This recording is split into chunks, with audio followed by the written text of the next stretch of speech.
Olá a todos. Hoje nós vamos dar continuidade à série 10 Mandamentos, parte 4, quarto mandamento. Então vamos lá. O quarto mandamento é o último dos 10 que lida com a Ahavá, o amor a Yahweh. A Ahavá é o amor verdadeiro, certo? A nossa Ahavá a Yahweh, de todo o nosso coração, mente e alma. Assim como a Yahusha nos ensinou. Os próximos 6 envolverão a Ahavá, o amor ao próximo. Então os primeiros 4 são dedicados ao Criador. E os outros 6, o Criador colocou para a nossa forma de agir com o próximo, certo? No total 10, então. Pois bem, também este quarto mandamento foi guardado por Yahweh no Jardim do Éden, de acordo com Bereshit e Gênesis, capítulo 2, versículos 2 a 3. Ora, havendo Yahweh completado no dia 7º a obra que tinha feito, descansou nesse dia de toda a obra que fizera. Abençoou Yahweh o 7º dia e o santificou, porque nele descansou de toda a sua obra que criara e fizera. Então vamos lá, pessoal. O Criador Todo-Poderoso que criou o mundo inteiro, ele guardou este dia aqui para ele. O 7º dia ele descansou. E ele está fazendo isso para dar também um exemplo para a gente. E aí, nós, seres humanos limitados, muitos vão lá e falam o seguinte: eu não posso deixar de trabalhar no 7º dia. Interessante isso. Mas vamos lá, continuando aqui. A gente deve sim observar o 7º dia, o Shabat. Vamos lá. E descansando nesse dia, Yahweh separou o Shabat como um dia puro, um dia santo, Kadosh. Yahweh nos deixou o exemplo para nós seguirmos. E ele nos disse para não modificarmos nada, absolutamente nada. Como está em Malaquias, Malaquias, capítulo 3, versículo 6. Pois eu, Yahweh, não mudo. Por isso vós, ó filhos de Jacó, não sois consumidos. Então, se Yahweh descansou no 7º dia e ele não muda, e ele nos ordenou a fazer o mesmo, o que isso significa para nós? Significa que a lei com relação ao Shabat e o Shabat em si mesmo não mudou, continua o mesmo. Muitas pessoas vão falar o seguinte: Yahusha profanou o Shabat, então agora a gente pode e tal. Não foi isso, ele não profanou o Shabat nenhum. A gente vai ver isso hoje. E o Shabat continua tendo a mesma importância que sempre teve. Pois bem, vamos lá. Mas, o que exatamente é o Shabat e como devemos mantê-lo? Shabat, 7º dia ou sábado? As Escrituras nos revelam as respostas para essa importante pergunta em Shemot, Êxodo, capítulo 31, versículos 12 a 16. Disse mais Yahweh a Moisés: falarás também aos filhos de Israel, dizendo: certamente guardareis os meus sábados, porquanto isto é um sinal entre mim e vós pelas vossas gerações, para que saibas, para que saibais que eu sou Yahweh, que vos santifica. Portanto, guardareis o sábado, porque santo é para vós. Aquele que profanar certamente será morto. Porque qualquer que nele fizer algum trabalho, aquela alma será exterminada do meu reino. Do meu povo. Então vamos lá, pessoal. Primeira coisa, antes de a gente continuar aqui lendo. Algumas pessoas vão falar de cara o seguinte: olha, aqui diz que quem não observar o sábado vai ser morto, vai ser tirado do povo dele. E muitas pessoas estão aí profanando o sábado e não estão morrendo. Pessoal, a serpente usou o mesmo argumento para Adão e Eva, certo? O Criador diz assim: não comas das frutas dessa árvore, senão certamente morrerás. E aí chega a serpente e diz: você vai comer e você não vai morrer imediatamente. Não, pelo contrário. É assim que funciona a serpente, tá? O que o Criador está dizendo aqui, está dizendo uma coisa. Você pode falar o seguinte: não, o que o Criador, a pessoa pensa assim, o que o Criador falou não é bem assim, verdade e tal. vai pensando nisso, sim. 6 dias se trabalhará, mas o 7º dia será o sábado de descanso solene, santo a Yahweh. Qualquer que no dia de sábado fizer algum trabalho certamente será morto. De novo o mesmo termo. Guardarão, pois, o sábado os filhos de Israel, celebrando nas suas gerações como um pacto perpétuo. Ok? Perpétuo. Tem um monte de pastor que faz assim, vídeos de 2 horas explicando que a palavra perpétuo não significa perpétuo. Ok? Eles vão lá e eles evitam pegar o dicionário, sabe? O dicionário é proibido nos dias de hoje. Vai lá, procura você no dicionário, pega assim. Ao invés de você ver um vídeo de 2 horas tentando explicar o porquê a palavra perpétuo não significa perpétuo, pega o dicionário e lê as 2 linhas. O que significa perpétuo? para sempre. Ok? Vamos lá, continuando aqui. E no próximo verso, no próximo verso 17, temos a conexão com Bereshit, Gênesis 2, capítulo 2, versículo 2. Será um sinal de união eterna entre mim e os filhos de Israel, porquanto eu, Yahweh, fiz os céus e a terra em 6 dias, e no 7º dia não trabalhei, descansei. Certo? Vamos lá. Então o Shabat funciona como um sinal. Nos revela com quem os israelitas estão conectados. E também a assinatura pessoal do Criador, Yahweh Tsebaot, do seu trabalho. Como você vê, a maioria dos artistas usam assinaturas para marcar os seus trabalhos. Escultores também usam sua assinatura, pintores também, seja lá qual for o tipo. Bem, a assinatura de Yahweh para esse mundo inteiro é o Shabat. E o Shabat diz ao mundo quem foi o autor dessa obra magnífica. E de tudo o que vemos, todas as montanhas, céus, animais, tudo. Tá? Quem diz, a assinatura dessa obra é o Shabat. E é por isso que o mensageiro celestial disse isso em Razão, Apocalipse, capítulo 14, versículo 7. Vamos lá. Então proclamou com voz grave: temei a Yahweh e rendei-lhe glória, porquanto a hora do seu juízo chegou. Adorai aquele que fez os céus, a terra, o mar e as fontes das águas. Somente olhando para o Shabat nós sabemos quem é aquele ao qual o anjo se refere na frase anterior. Ele é aquele que descansou do seu trabalho no 7º dia. A lei claramente fala sobre os requerimentos do 4º mandamento, e a primeira menção nos ordena lembrar Shemot, Êxodo, capítulo 20, versículo 8. A gente vai chegar a alguns pontos muito interessantes logo, aguarda aí. Vamos lá. Êxodo. Lembra-te do dia do sábado para o santificar. Se você não lembrar desse dia para santificar, não lembrar que ele é importante, você não vai santificar ele. Né? Então lembra. Na passagem de Shemot 7, a nação de Israel estava saindo da escravidão e tinha perdido os seus costumes e tradições. E de fato, Yahweh teve que enviar essa mensagem ao faraó. Em Shemot, Êxodo, capítulo 7, versículo 16, é dito o seguinte: E lhe dirás, Yahweh, o Elohim dos Hebreus, enviou-me a ti para dizer-te: deixai ir o meu povo, para que me sirva no deserto. Porém, eis que até agora não tens ouvido. Então vamos lá, por que eu estou colocando essa passagem aqui? O que ela tem a ver com tudo? Tem a ver o seguinte: a gente vai entrar agora numa área interessante aqui, que é, muitas pessoas vão dizer o seguinte: não, o Shabat foi dado ao povo hebreu e é válido só naquele momento específico da história, etc. tal. Os antepassados não tinham o Shabat, eles não observavam, as pessoas dizem. Negativo, e a gente vai ver isso aqui. O Shabat vem desde o início dos tempos e vai até o fim dos tempos. A gente vai ver isso, vamos lá. Em outras palavras, nesse trecho aqui, ó, o que acontece? Os israelitas, eles ficaram 400 anos no Egito. Nesses 400 anos, misturado com aquela nação extremamente pagã, eles foram perdendo o conhecimento original. Eles, antes do Egito, tá, eles tinham todo o conhecimento que estava na Bíblia. Todo. E eu vou mostrar para vocês hoje. E aí quando eles ficaram 400 anos no Egito, geração após geração, com aquele monte de pagão em volta, e como escravos ainda por cima, sem poder decidir nada, só apanhando e trabalhando, feitos loucos, eles perderam o conhecimento. Da mesma forma que hoje muitas pessoas perderam o conhecimento.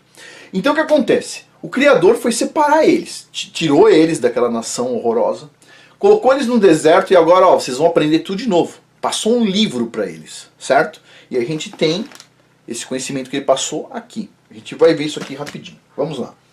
Então vamos lá. Em outras palavras, os israelitas não conseguiam servir a Yahweh de maneira apropriada enquanto estavam cativos. Isso requer completa liberdade. Então, quando eles foram libertos, é que foram lembrados dos seus costumes antigos, que envolviam leis, estatutos e mandamentos. Tudo o que seus ancestrais tinham mantido antes deles. Presta atenção. Tudo o que seus ancestrais mantinham antes deles. Antes de ter este livro aqui, desse formato, né, pelo menos as leis que estão são os 5 primeiros livros, que foram recebidos lá no Monte Sinai, antes disso, Esse conhecimento já estava na terra e os antepassados dos israelitas já seguiam esse conhecimento. Então vamos dar uma olhada nisso aqui. Vamos lá. Pois assim nos diz a passagem de Bereshit, Gênesis, capítulo 26, versículo 5, sobre Abraão. Presta atenção. Porque Abraão me obedeceu, guardou minhas ordenanças, meus mandamentos, meus princípios e minhas leis. De novo, pessoal. Olha só. Abraão é antes... vamos lá. Abraão teve um filho, Isaac. Né? Isaac teve um filho, 2 filhos, né? Mas teve um filho, Jacó. Então, Abraão, Isaac e Jacó. De Jacó vem as 12 tribos dos israelitas. Aí essas tribos ficaram 400 anos lá no Egito. Beleza. Depois de 400 anos vem Moisés. Moisés vai receber lá a lei, vamos dizer assim, no Monte Sinai. Certo? Ou seja, Abraão está muito antes de Moisés. Muito antes no tempo. Em tese, a lei foi recebida por Moisés no Monte Sinai. Mas a gente vê aqui em Gênesis o seguinte, ó. Porque Abraão me obedeceu, guardou minhas ordenanças, meus mandamentos, meus princípios e minhas leis. Espera um pouquinho. Se Moisés que recebeu as leis, como é que Abraão, muito antes de Moisés, eu conseguia obedecer as leis, os princípios, os mandamentos? Como é que ele conseguiu obedecer? Vamos lá, essa pergunta. O que acontece é o seguinte. Abraão sabia já quais eram as leis, certo? Isso aqui já era passado de geração em geração pelos patriarcas. Abraão sabia, Isaac sabia tudo que estava aqui.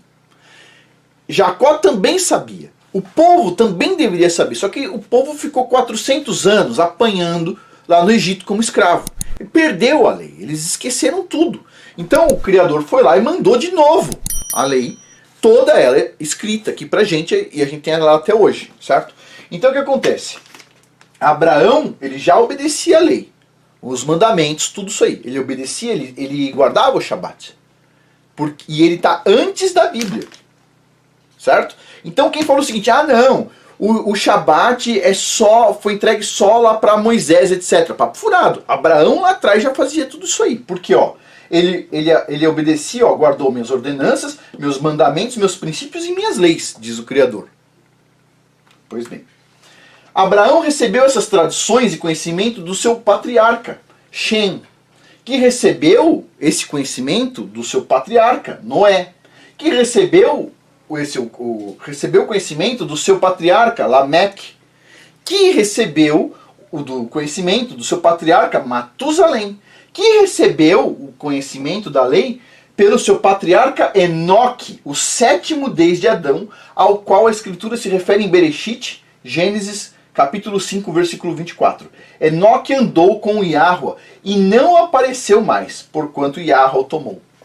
Uau! Então, quer dizer, a lei já vem desde o início, certo? Ela foi perdida em um momento quando os israelitas ficaram como escravos 400 anos. E depois o Criador foi lá e mandou de novo. Mas ela já existia antes. Ela sempre existiu. A lei é eterna, ela existe desde sempre. Ok? Pois bem. Então, vamos a alguns pontos aqui. Então, Abraão recebeu essas tradições do seu patriarca Shem.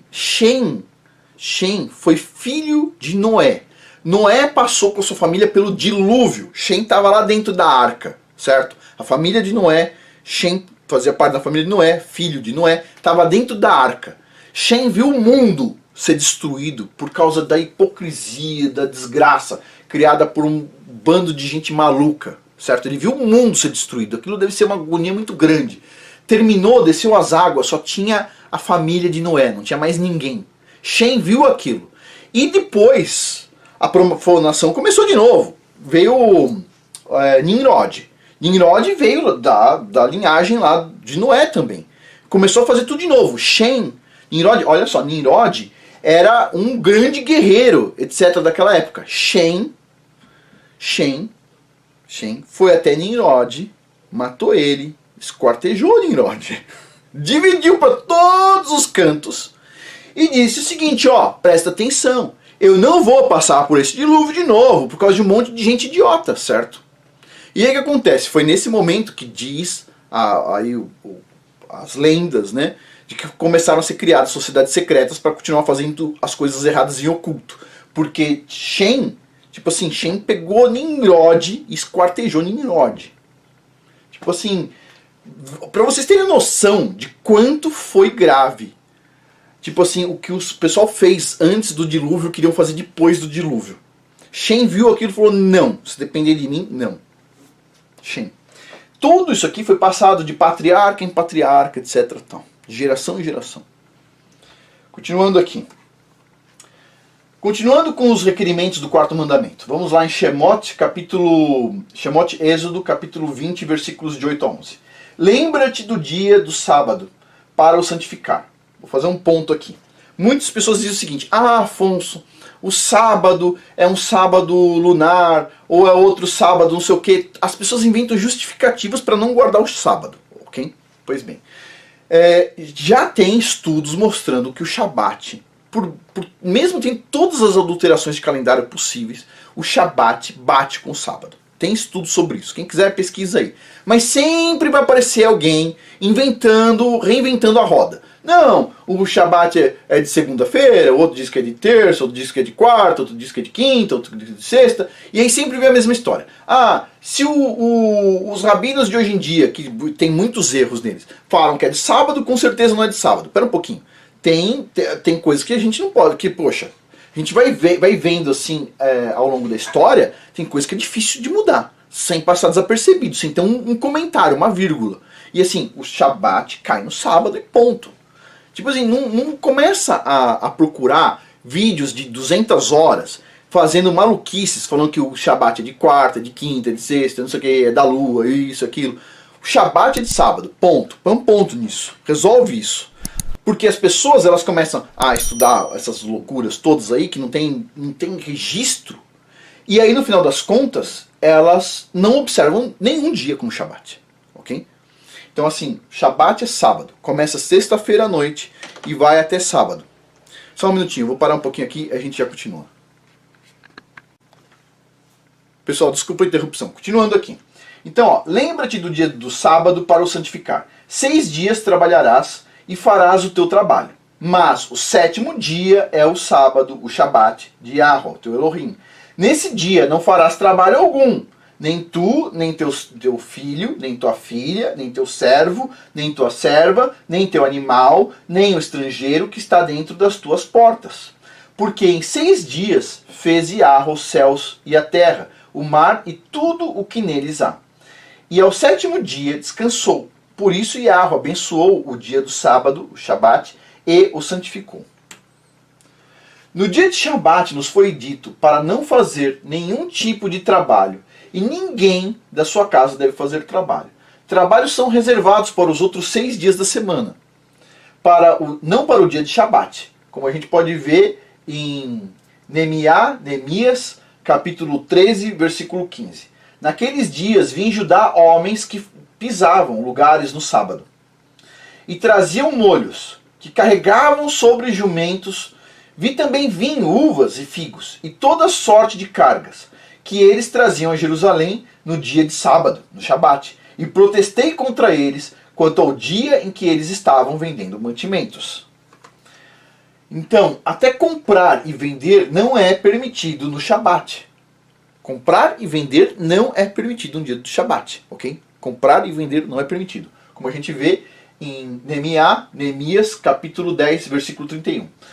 Quando os povos vizinhos, habitantes da terra, trouxerem mercadorias, provisões ou cereais para venderem no Shabat, sábado ou em dia de festa, não compraremos deles nesses dias santificados para nós. A cada 7 anos abriremos mão de trabalhar a terra e perdoaremos todas as dívidas. Pois bem, o Shabat, em outras palavras, é reservado para Yahweh. É o dia separado para o qual nós iremos refletir sobre o Criador Yahweh Tsebaot e sobre a sua palavra, para estarmos próximos a Ele e não fazermos a nossa própria vontade. Lembre-se, muitas vezes a gente deixa de lado e não estuda a Bíblia durante a semana. A gente tem muito compromisso, muitas coisas, a cabeça está quente, às vezes você chega do trabalho, quer descansar, não é verdade? Você às vezes deixa de lado. Você pode separar um dia da semana, o Shabat, para estudar a Bíblia. Estou falando para você estudar a Bíblia o dia inteiro. Talvez as pessoas não queiram, mas separa 1 hora, conversa com sua família durante 1 hora sobre a Bíblia. 1 hora, senta com sua família na sala, certo? Chama todo mundo. Pessoal, hoje a gente vai conversar sobre esse aspecto aqui. Pega um desses vídeos que eu estou explicando para vocês sobre o mandamento, senta durante 1 hora com a sua família e fala o seguinte, ó, nesse sábado a gente vai falar sobre o primeiro mandamento. Nesse outro sábado, agora a gente vai falar sobre o segundo mandamento. 1 hora de conversa. Nesse outro sábado a gente vai falar sobre o terceiro mandamento. Nesse outro sábado vamos falar sobre o quarto mandamento e assim vai. Né? Ou pega um trecho da Bíblia também. O sábado é um dia para isso, para a gente recuperar isso, para a gente alimentar a nossa alma. Né? Pois bem, continuando aqui. O livro de Yeshayahu, Isaías, define plenamente esse aspecto da lei em, então, Isaías, capítulo 58, versículos 13 a 14. Se desviares do sábado o teu pé, e deixares de prosseguir nas tuas empresas, no meu santo dia, se ao sábado chamares deleitoso, ao santo dia do Criador, Yahweh Tsevaot, digno de honra, se honrares, não seguindo os teus caminhos, nem te ocupando nas tuas empresas, nas tuas coisas, nem falando palavras vãs, então te deleitarás em Yahweh. E eu te farei cavalgar sobre as alturas da terra, e te sustentarei com a herança de teu pai Jacó, porque a boca de Yahweh o disse. Ou seja, muito bonito. Tudo o que for trabalhado deve ser feito nos 6 dias. E por isso o 6º dia é considerado o dia de preparação para completar todas as coisas que precisamos para o Shabat. De fato, vemos em Marcos, capítulo 15, versículo 42, ou seja, Novo Testamento, que as pessoas falam, o Antigo não vale mais, é o Novo, vamos ver o Novo. Novo Testamento, que todos os Shabats têm uma preparação. Então, ao cair, olha só, Marcos, capítulo 15, versículo 42. Ao cair da tarde, como era o dia da preparação, isto é, a véspera do sábado, do Shabat. Você está se preparando para o quê? Para o Shabat. Não, no 6º dia, a gente já se prepara para o descanso. Por quê? Porque, sobrou um trabalho para fazer aqui, eu preciso fazer isso agora. Não, 6º dia, você vai trabalhar bastante para se preparar para o Shabat. E no Shabat você vai descansar. Certo? Pois bem. Também devemos dizer que existe um bom trabalho que podemos fazer no Shabat. Entretanto, não envolve trabalho pesado. A gente pode fazer algumas coisas no Shabat. Não é assim, é proibido fazer qualquer trabalho, como por exemplo, dar água para animal. Não, você pode e deve. Tem alguns trabalhos que você pode fazer no Shabat. A gente vai ver aqui. Quando se trata de fazer algo bom no Shabat, algumas coisas são permitidas, pois você estará praticando o alto espírito da lei, que é amar o seu próximo como a si mesmo. Vejamos em Matitiarro, Mateus capítulo 12, versículo 12. Olha só. Quanto mais vale um homem do que uma ovelha, portanto é lícito fazer o bem nos sábados. Por exemplo, um médico que precisa atender uma pessoa no sábado, é proibido ele fazer esse trabalho? Não, não é proibido. Ele está fazendo bem. É proibido você colocar água para os seus animais no sábado? Não, eles precisam beber. Se você não conseguiu, é bom você tentar colocar no dia anterior, no dia de preparação, sexta-feira. Mas, se precisar, você vai fazer. Se você precisar soltar o seu animal no pasto, você vai fazer. Se você precisa colocar comida para o seu animal, você vai fazer isso, você vai fazer o bem, certo? Se você precisar ajudar alguém, você está fazendo o bem, certo? Ou seja, itens que você está ajudando, isso você pode fazer, certo? Apareceu a oportunidade, você pode fazer, mas você não vai estar procurando também, certo? Então vamos lá.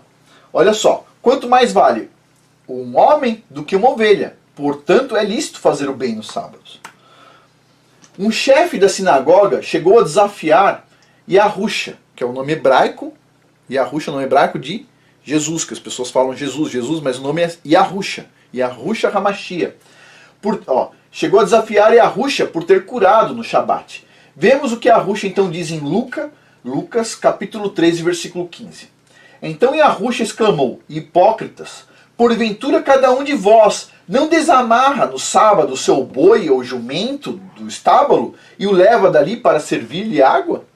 Ou seja, o pessoal vai lá, desamarra o boi ou jumento, ajuda o boi ou jumento, porque o boi ou jumento precisa tomar água, certo? Eles fazem uma coisa boa para os animais, mas quando eles veem lá Yahusha curando pessoas no Shabat, eles vão lá reclamar. E Yahusha está falando o seguinte, espera um pouquinho, o que vale mais? O seu boi ou o ser humano? Você pode fazer o bem para o seu boi, mas não pode fazer para o ser humano no Shabat? É isso? Ou seja, o que ele está mostrando?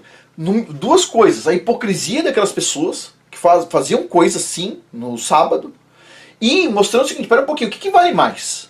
O seu boizinho lá ou esse ser humano que está precisando de ajuda aqui? Né? Pois bem. Esse ato também seria considerado como trabalho, mas um animal vivente precisa de água e comida para sobreviver. E a sua sede e fome também deve ser satisfeita no Shabat. Então você pode fazer isso. Esse tipo de bom trabalho no Shabat é permitido.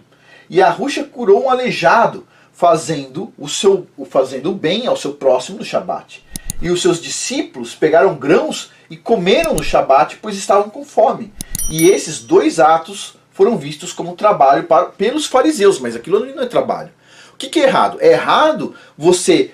pessoal, vamos lá. Você tem uma plantação de milho, certo? É errado você colher todo o milho no Shabat. Agora, você chegar lá no Shabat e pegar um milho, um grão, alguma coisa para você comer, você pode, certo? Então, portanto, que você não faça fogo. Você pode pegar alguma coisa para comer. Você pode pegar uma maçã. Você pode pegar uma maçã para comer. Você pode colher uma fruta para comer. Você pode fazer isso. O que você não pode fazer é pegar, colocar um caminhão do lado da árvore e começar a colher maçã e colocar um monte de caixa e pôr no caminhão. Isso não pode. Certo? Usa a lógica. Tipo assim, você pode se alimentar pegando uma fruta da árvore no Shabat. Certo? Mas você não pode fazer uma colheita profissional para vender no Shabat. Pois bem, vocês entenderam o raciocínio, certo? Ou seja, eu já vou explicar melhor na parte do jejum. Vamos lá. O Shabat é um dia de festa e não um dia para fazer jejum, com uma exceção também. Vejamos. Vamos lá. Se você está fazendo um jejum e o estica tanto que um dos dias vai cair em um Shabat, é permitido você continuar fazendo o jejum. Lembre-se que Yahusha e também Moisés jejuaram por 40 dias. Veja em Shemot, Êxodo, capítulo 34, versículo 28, e Matitiahu, Mateus, capítulo 4, versículo 2.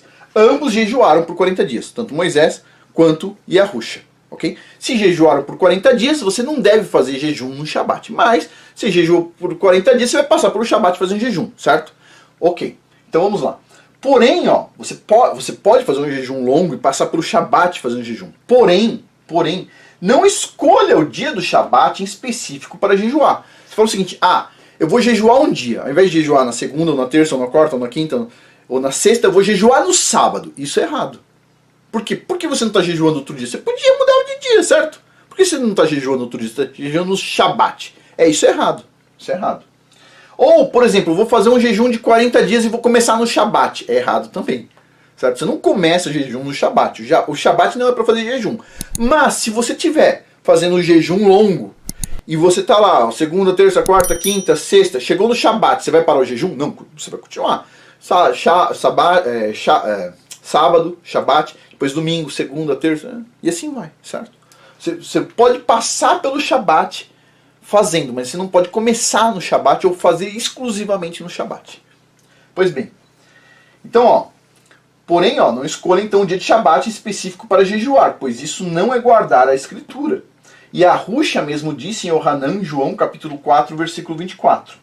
Yahweh é Espírito, e é necessário que os que o adorem em espírito e em verdade, ou seja, com boa intenção e verdade. A lei do Shabat também é espiritual e carrega um significado ainda mais profundo, além do sentido literal. A gente vai ver aqui algumas passagens, por exemplo, em Kefa, Bet, 2 Pedro, capítulo 3, versículo 8. Contudo, amados, há um princípio que não deveis esquecer, que para Yahweh um dia é como 1000 anos, um dia é como 1000 anos, e 1000 anos como um dia. E isso também é verificado pela segunda testemunha na prece de Moisés nos Terlim, Salmo 90, versículo 4. Porque 1000 anos aos teus olhos são como o dia de ontem que passou, e como uma vigília da noite. Ou seja, 1000 anos como um dia, certo? Então a gente tem duas testemunhas aqui, Kefa, Pedro, e depois em Moisés aqui, Salmos, né, de Moisés, nesse caso aqui. Tendo esse entendimento de que 1000 anos é apenas um dia aos olhos de Yahweh, nós podemos entender diversas profecias. Uma delas é sobre o reinado milenar do Messias, descrito em razão Apocalipse capítulo 20, versículo 6. Bem-aventurados os Kadoshim, os santos, os Kadoshim, os que tomam parte da primeira ressurreição. A segunda morte não tem poder algum sobre eles. Serão sacerdotes de Yahweh e de Yahusha, e reinarão com ele pelo período de 1000 anos. 1000 anos. O período milenar do Messias é um tempo de 1000 anos, que a gente vai ainda passar por ele. Aos olhos de Yahweh, os primeiros 6000 anos, desde a criação de Adão, são os 6 dias. Como se fossem 6 dias. E isso faz o reinado milenar do Messias, no ano 7000, o dia de Shabat. E no 7º milênio. E nos foi dado alguns detalhes sobre esse período de descanso pelo profeta Yeshayahu, Isaías capítulo 11, versículos de 6 a 9. Então vamos lá. Morará o lobo com o cordeiro, e o leopardo com o cabrito se deitará. E o bezerro e o leão novo, e o animal cevado viverão juntos. E o menino pequeno os conduzirá. Todos esses animais aí. A vaca e a ursa pastarão juntas, e as suas crias juntas se deitarão. E o leão comerá palha como boi. Só um ponto aqui antes de a gente continuar. É nesse ponto aqui que vem alguns vegetarianos falando o seguinte: olha lá, todo mundo vai ser vegetariano, até o leão vai ser vegetariano. Pois é, no milênio, a gente já chegou no milênio? Não. O leão já está comendo só capim? Não, ainda não. Então não chegou o milênio, tá bom? O nosso corpo ainda não foi glorificado. A gente ainda está aqui com todos os problemas desse mundo. Não chegou esse momento aqui. Vamos lá. A criança de peito brincará sobre a toca da vespa, e a desmamada meterá sua mão na cova da serpente. Não se fará mal, nem dano algum, em todo o meu santo monte, porque a terra se encherá do conhecimento do Criador, Yahweh Tsevaot, como as águas cobrem o mar. O conhecimento de Yahweh, o Da'at, ciência de verdade, irá encher toda a terra e todas as águas. E como sabemos que as águas cobrem 100% do mar, então Da'at de Yahweh irá preencher toda a terra. Também. Irmiyahu, Jeremias, capítulo 31, versículo 31, também nos fala sobre isso. Olha só que interessante. Dias virão, afirma Yahweh, quando estabelecerei uma nova aliança com a casa de Israel e a casa de Judá. Essa aqui é muito interessante. Muito interessante. Que nova aliança é essa aqui? O que vocês acham? Que nova aliança é essa aqui? A gente tem a antiga aliança, a gente tem a nova aliança, certo? Beleza. Com quem é feita a nova aliança? Vamos pegar aqui, Jeremias, Irmiyahu. Com quem é feita? Com a casa de Israel e a casa de Judá. Aí vem um monte de gente falando o seguinte: Afonso, esquece casa de Israel e casa de Judá, o reino do norte e do sul, esquece. A nova aliança foi feita com a igreja. É isso que está escrito aqui em Jeremias. Olha só, farei uma nova aliança com a casa de Israel e com a casa de Judá. Ah não, a nova aliança é feita com todo mundo, menos a casa de Israel e menos a casa de Judá, as pessoas dizem. É o que está escrito aqui em Jeremias? Ah não, Afonso, que Jeremias não vale, ok? Sei. Jeremias já está falando, vai ter uma nova aliança. Essa nova aliança é com a casa de Israel e com a casa de Judá.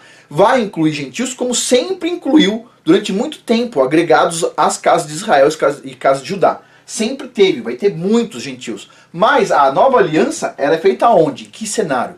Com a casa de Israel e casa de Judá. Ok?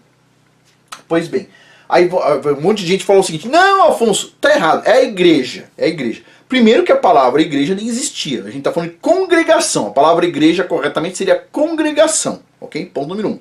Segunda coisa, para quem fala que não é nada com a casa de Israel, com a casa de Judá, saiba que Existem maldições para quem troca palavras na Bíblia, ok? Saiba que existem maldições para quem fica trocando, enviesando o que está escrito na Bíblia. O que está escrito na Bíblia está exatamente como está escrito lá. Olha, vamos lá de novo. Dias virão, afirma Yahweh, quando estabelecerei uma nova aliança com quem? Com a casa de Israel e com a casa de Judá, certo? Então todo mundo que está dentro dessa nova aliança vai estar dentro da casa de Israel ou da casa de Judá, certo? Mesmo que seja um gentil agregado à casa de Israel ou à casa de Judá. Okay? E todas as leis foram dadas, estão vindo através de quem? Da casa de Israel, casa de Judá. Muitas pessoas falam o seguinte: não, a nova aliança é só para gentios. Negativo. Negativo. O que está escrito aqui em Jeremias? Certo? Então, o Shabat, válido até os dias de hoje. Antes de Moisés já era observado o Shabat. Depois de Moisés também. E hoje em dia também. Certo? Depois de Arusha também continua sendo válido. Vamos lá. Então, nós vemos aqui que no reinado milenar, ou Shabat, o grande Shabat, todos serão preenchidos com Da'at, o conhecimento de Yahweh, significando que cada ser humano estará voltado com as coisas de Yahweh. Ou seja, não haverá ídolos, conversas fúteis.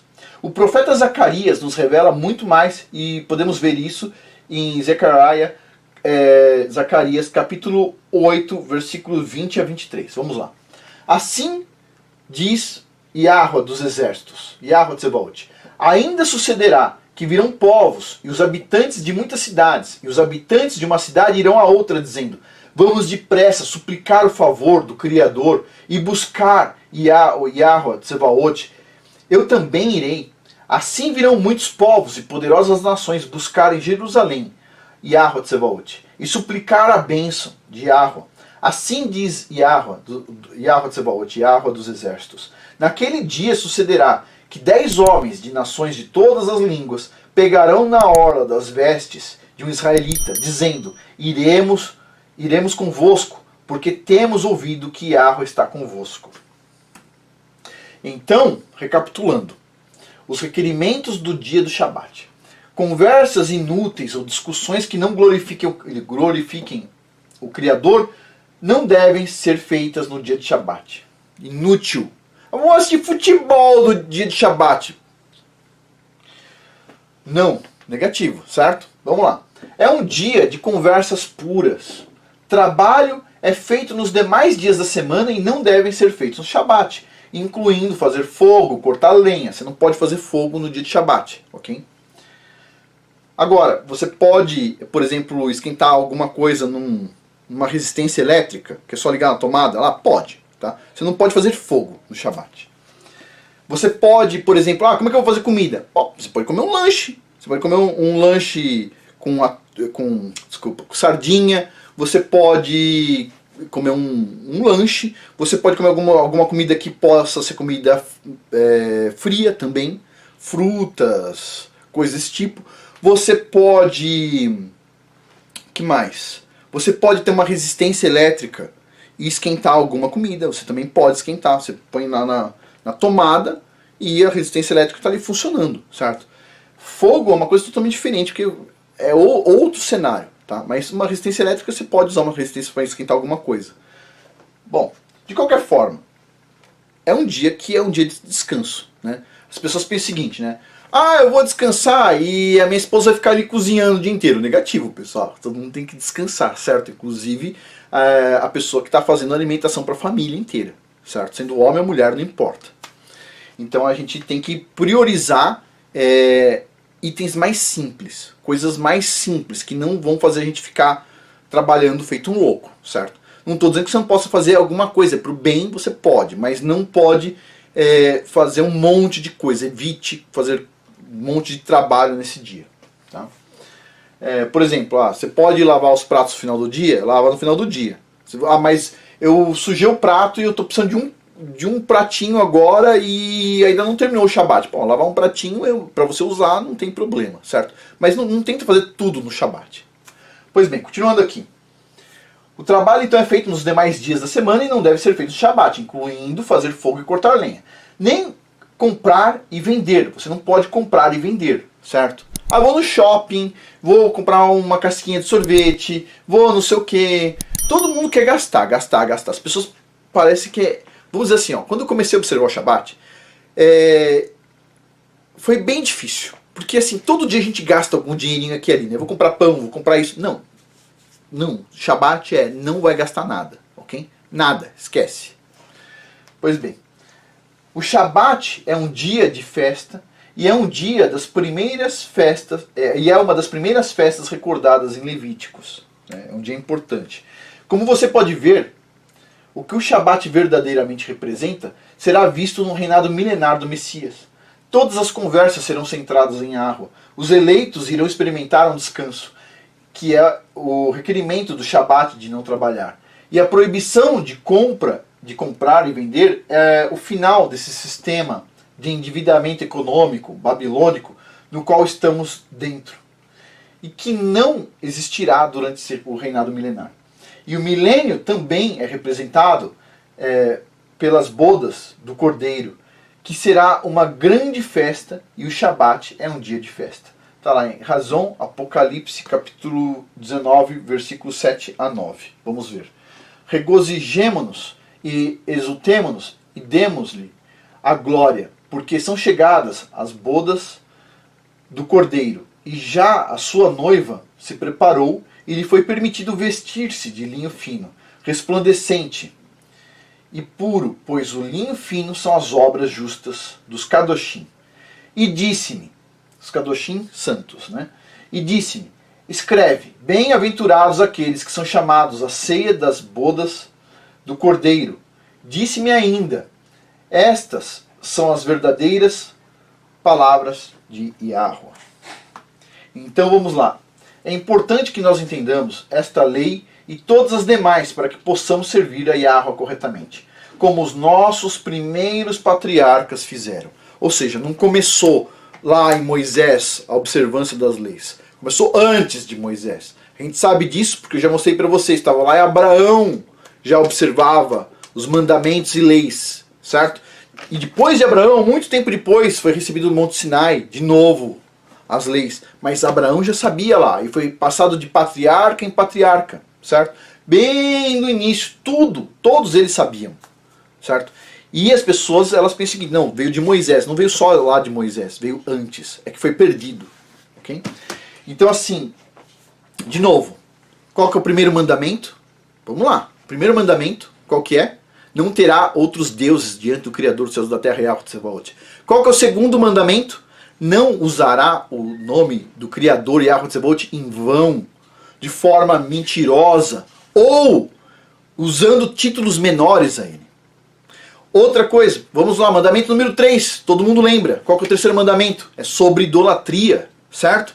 Não farás ídolos, não se prostrará perante ídolos de madeira, não farás essas idolatrias. E qual que é o quarto mandamento? Observar o sábado, o Shabat, ok?